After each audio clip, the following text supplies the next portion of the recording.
Hi guys, welcome back to my channel Keerthi Talks. నేను ఇవాళ Bigg Boss episode review చేసేసానండి, కానీ చిన్న పాయింట్ మిస్ అయిపోయాను. డీమోన్ పవన్ గారి విషయం.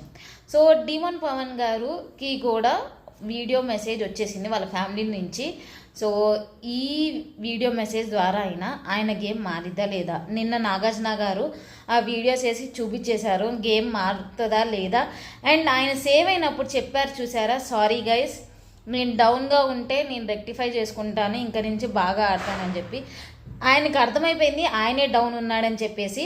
సో డీమోన్ పవన్ గారి గేమ్ కూడా ఏమైనా చేంజ్ అయిద్దా లేదా. అండ్ ఎపిసోడ్ మొత్తంలో వీడియో మెసేజెస్ ఎవరికి వచ్చాయంటే ఫస్ట్ సంజన గారికి, తర్వాత సుమన్ శెట్టి గారికి, డీమోన్ పవన్ గారికి, ఇమాన్యుల్ గారికి.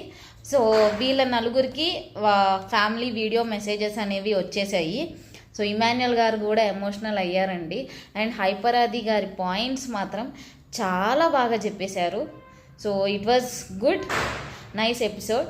సో డైరెక్ట్ హింట్స్ కొంతమందికి ఇచ్చేశారు, ఇండైరెక్ట్ హింట్స్ ఎవరికి ఇచ్చారో నేను నా ఫుల్ వీడియోలో చెప్పేశాను. Please check it out. Please like, share and subscribe to my videos. Bye guys.